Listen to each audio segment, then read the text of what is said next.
Right, so politics. Normally, it's just a bunch of blokes in suits arguing over taxes and tea, aye? But every once in a while the voters, or whoever's feeding the ballot box, go completely off the rails. And instead of electing a human, they pick an animal. Yeah, an actual animal. These are 5 times our furry, feathered or 4-legged friends climbed the political ladder. So, picture this. Tiny town in Alaska, 1997, a place called Talkeetna. The locals weren't impressed with their mayor options, so they did what any fed-up folks might do. They wrote in a kitten, a little orange tabby named Stubbs. He belonged to the owners of the general store, and after that election, he basically ran the place, out of the shop window. Stubbs became the honorary mayor and tourists started pouring in. Thousands of them each year, just to meet the feline-in-chief. He'd chill at the store, greet folks and sip water from a margarita glass like a proper dignitary. No scandals, no taxis, just pure cat charisma. In 2013, he survived a dog attack, barely, but bounced back with full political purpose. He also fell into a fryer once, didn't even quit. Stubbs reigned for 20 years. When he passed on in 2017, the tributes came from around the world. Some say Talkeetna's never been the same, others say it's still his town. Alright, brace yourself, this one's proper West Texas bonkers. Back in the 1980s, the town of Lahitas had a mayor problem. A Houston businessman, some fella named Tommy Steele, got appointed mayor. Local folks weren't happy about an outsider calling the shots. So, one bloke, Bill Ivey, says, "Right then, if we're electing randoms, I nominate me goat. Not just any goat, Clay Henry. A proper character. Loved beer, drank it straight from the bottle, and the best bit? The goat won." That's right, Clay Henry beat a human incumbent and became the official mayor. Instant legend. He turned into a tourist magnet. Folks came from miles around just to see a goat slam down a cold one. Photos, merch, you name it. The economy got a wee boost, all thanks to a beer-chugging Billy.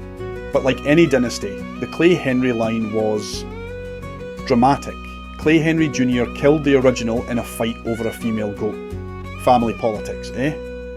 Then Clay Henry III got attacked in 2002 by some fella angry the goat was drinking beer on a Sunday, blue laws and all that. Despite the scandals, the Clay Henry line lives on. Clay Henry IV's the current honorary mayor, still guzzling, still representing, and probably still more popular than half the human candidates out there.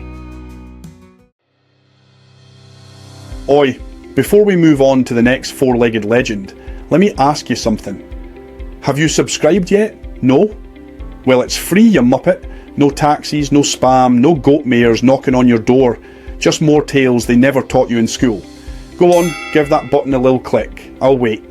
Right, back to the dog who took down 2 humans with nothing but a wag and a smile. Now, over in Sunol, California, they weren't messing around when they elected Bosco. He was a black lab Rottweiler mix, big smile, bigger heart, and in 1981 he beat out 2 humans to become mayor. Real election too, none of that honorary fluff. Bosco became a fixture in the town, always strutting about in his tie, shaking paws, wagging tails. Didn't pass any laws, but folks said he made them feel represented, you know. And get this, he even showed up at a pro-democracy rally outside the Chinese consulate in San Francisco. Proper ambassador. He became so well known that a Chinese newspaper tried to use him to make fun of American democracy. But in Sunol, Bosco was a hero. He stayed mayor until he passed in 1994. The town built him a bronze statue and folks still rub it for good luck. Man's best friend? More like voter's best friend. Now Duke. Oh, Duke. Big ol' floof of a Great Pyrenees looked like a snowdrift with legs. In 2014, the folks of Cormorant, Minnesota wrote his name on the ballot, just for laughs. And wouldn't you know it, he won, in a landslide no less. Duke became the town's honorary mayor and reigned for 5 glorious years. They dressed him up real proper, top hat, bow tie, a full motorcade of golf carts. He opened parades, gave slobbery kisses, and soaked up more love than any politician has a right to. People came from everywhere to see him. He didn't pass any laws, but he didn't break any either. And when he passed away in 2019, the town held a full ceremony, complete with a eulogy, tears, and yes, a new squeaky toy memorial.